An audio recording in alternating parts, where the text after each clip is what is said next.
Tapos ito pa, mga kababayan. Ano yan? Ito sunod, mga kababayan. Si Cayetano mukhang dumadami ang galit, no? Mga kababayan, mukhang dumadami ang galit kay Cayetano. Bakit? Pati NBI. Pati NBI, mga kababayan, gigil na gigil kay Cayetano. Nako, patay ka din ha? Si Attorney Melvin Matibag, no? Gigil na gigil kay Cayetano. Mukhang, alam nyo mga kababayan, ito si Cayetano, ano to wala kang, kung sakaling may mangyari sa Senate, no? Wala siyang mahihingian ng tulong mula sa otoridad, especially sa PNP at sa NBI, wala siyang mahihingian. Bakit? Ang PNP, si John Vic, DILG, inaway niya. Tapos ang NBI, inaway niya rin. So, wala siyang malalapitan, mga kababayan. Kung darating man ang panahon na magkaroon ng problema ulit ang Senado, wala siyang mahihingian ng tulong. NBI, inaway niya. Si John Vic, inaway niya. Sagutan sila. Ngayon, eto pa, mga kababayan. No? Ang NBI, nahuhulog pa ang NBI, fake news. Kaya galit na galit, mga kababayan, si Melvin Matibag, no? NBI Director Melvin Matibag, mga kababayan, galit na galit kay Cayetano. Ito. Asan ba yun? Ito, mga kababayan. Pakinggan natin. Patuloy ang hiringan sa pagitan ng NBI at Senado kaugnay ng nangyaring barila noong May 13. Narito ang agenda report ni Andrea Salve. Ayan na, gigil na gigil.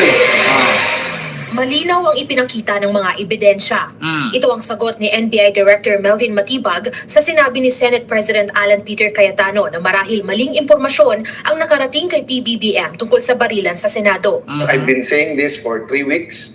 I've been saying independent investigation because I do believe the President is being given wrong information. Ayan na. So nung sinabi niya yung barilan, paulit-ulit sinasabi ng NBI at DOJ wala sa Senate.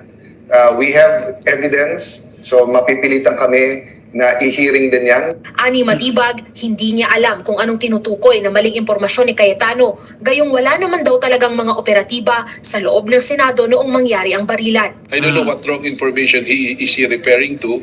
And in the same vein also, baka he is also getting wrong information. Kaya di ba mga kababayan, ganito yan meron ba talagang mga NBI personnel sa loob ng Senado nung naganap ang putukan?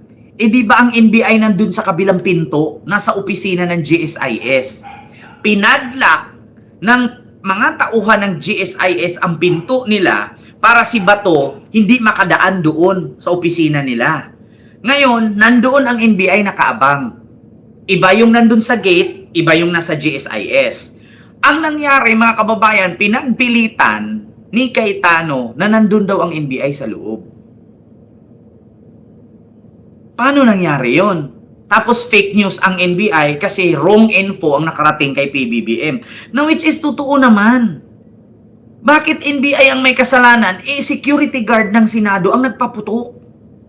Di ba? shoot out doon sa Senado. Una na rin kasing pinatamaan ni PBBM ang kasalukuyang Senado.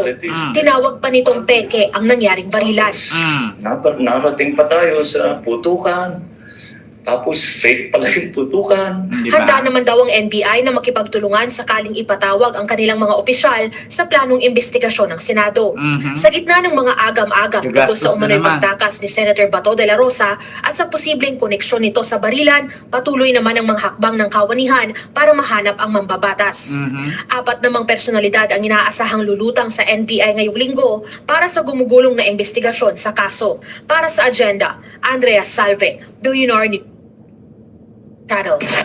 Diba, mga kababayan?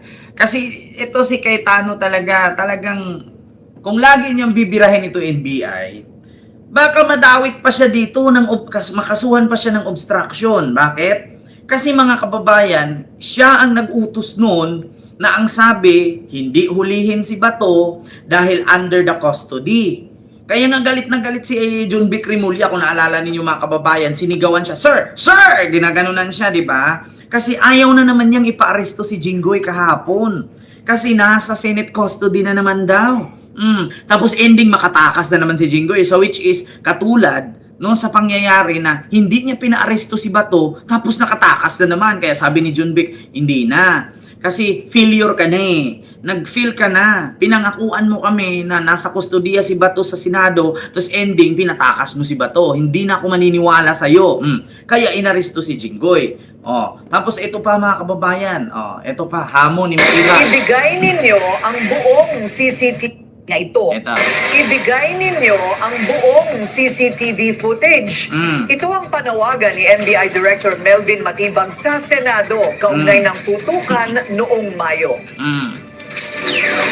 Sa programang memo ng Bilyonaryo News Channel, sinabi ni NBI Chief Melvin Matibag na hinihintay pa rin nila ang bersyon ng CCTV video na ayon sa pamunuan ng Senado ay nasa kanila pa.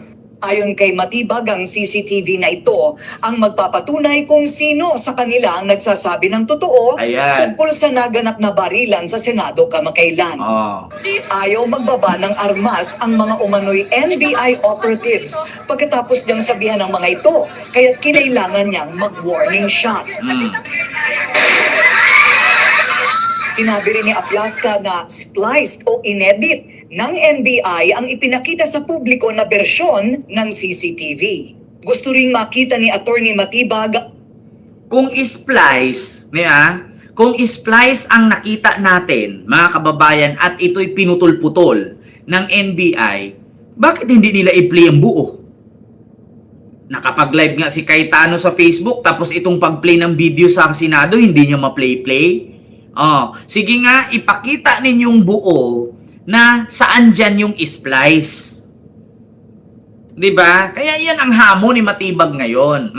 Kung splice, ipakita ninyong buo. Bakit ayaw ilabas ni Alan Cayetano? Kasi malalaman dito na siya ang nag-utos. Nalinlangin ang media, linlangin ang tao para makatakas si Bato. ang CCTV ng Senate Majority habang nangyayari at nung matapos ang putukan. Malinaw naman po. Madali lang po, ilabas po nila yung CCTV, makikita naman po doon. At sila po may control nung. Kasi hindi ba, Willard, kung kanyang nagtatalo sila, bago ko isurrender yung CCTV, I would have my own copy of everything. Diba? Hindi ba? So kung totoo yung sinasabi ni Ginoong Mau Aplaska, bakit hindi niya ipakita yung punto yun na kinailangan niyang mamarelo? At kung confident ka sa version mo ng events, wala ka na dapat Tama po. itago. Diba? Ilabas mo na ang buong footage. Marami po kasing lapses pag tinignan mo. Kaya, Nakialan. at yung lapses tutugma puro sa CCTV. Matinding tensyon ng Maraming lapses, ibig sabihin nun mga kababayan, merong mga part ng video na kailangan mong putulin kasi mahaba yung oras, tapos wala pa yung insidente. Kaya nga, kailangan mo naman po, biruin mo. Halimbawa, mula umaga, chinik yan ng NBI, yung video o CCTV video ng Senado. Anong oras nag-umpisa yung putukan? Hapon na. Kung umaga alas 6 hanggang alas 10, ikat mo na yun. Bakit? Kasi nag-umpisa yun alas 12 hanggang alas 4, alas 5 ng gabi. Di ba? Alam naman, hindi mo ikat yung sinong tanga manunood ng live na puro lang ang nakikita mo alikabok o ipis o butiki lang ang nakikita dyan sa pader na naglakad-lakad. Malamang ikakat mo yon, doon ka na mag-umpisa sa may nangyari. Di ba? Tapos sasabihin, splice. Putang ina naman, no? Di i-play yung buo. Kasimple lang yan, tasa ng mga senador sa kasagsagan ng gulo sa Senado. At nagkataasan umano ng boses sina Matibag at Senator Pia Cayetano. Git ng NBI chief, wala siyang kailangang ipagpaumanhin sa senadora.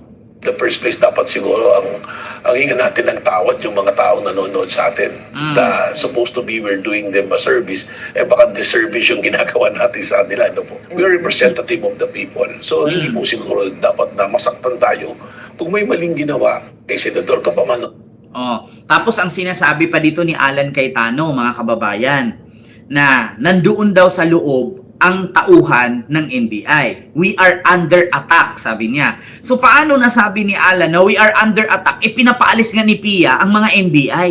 Hindi nga niya pinapapasok. Pinapalabas, pati nga si Matibag doon, wala, di ba? Kasi na meron silang fellowship ba yun? Parang sa simba ata sila.